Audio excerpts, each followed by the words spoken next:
من أكثر الأشياء اللي بفتقدها من وقت قدومي لألمانيا هو المشي حافي القدمين على الأرض. فيا ترى في أي علاقة بين مستويات الطاقة والراحة النفسية والجسدية وما يسمى التأريض؟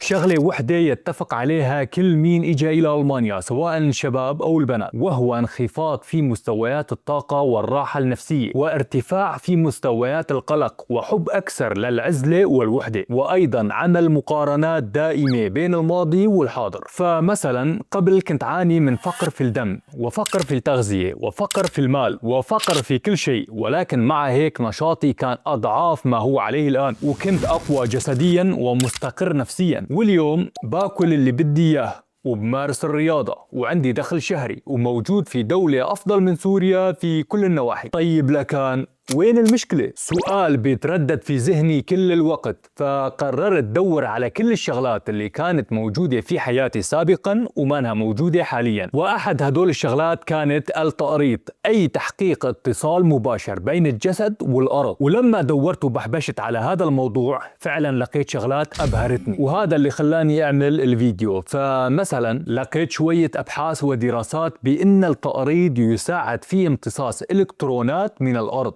منها قد يقلل الاكتئاب والتوتر ويعزز الدورة الدموية بسبب النهايات العصبية الموجودة في أسفل القدمين. ولما بلشت دور وبحبش على معلومات أكثر لأضيفها في الفيديو، فجأة اتذكرت جملة من قوله تعالى: يا أيها الناس إنا خلقناكم من تراب. وطبعا أنا ماني حافظ لكتاب الله، ولكن الفضول خلاني روح دور وبحبش أكثر على أمل إني لاقي آيات أكثر أربطها بالفيديو. ولما فتحت القرآن وبلشت دور فيه انبهرت أكثر وانذهلت أكثر. انبهرت من كمية الآيات اللي ذكرت الإنسان والتراب معا. فمثلا إذ قال ربك للملائكة إني خالق بشر من طين، إن مثل عيسى عند الله كمثل آدم خلقه من تراب. وفي مكان ثالث: الله خلقكم من تراب ثم من نطفة. أكفرت بالذي خلقك من تراب؟ منها خلقناكم وفيها نعيدكم ومنها نخرجكم تارة أخرى. وكمان مناسك الحج والعمرة بتكون حافية القدمين. وأيضا أمر الله لموسى بخلع عليه. ملاحظين كمية الربط بين الإنسان والأرض والتراب؟ هلا أنا ما بعرف إذا كانت الغاية منها هو تسكير الإنسان بأصله، أو إنه رمز للتواضع والزهد والابتعاد عن الترف، ولكن اللي بعرفه إني بحب التجارب والتحديات، وبما أنه الدنيا صيف فهي فرصة لتحدي مشي لمدة أسبوعين حافي القدمين. وبس بدأ التحدي.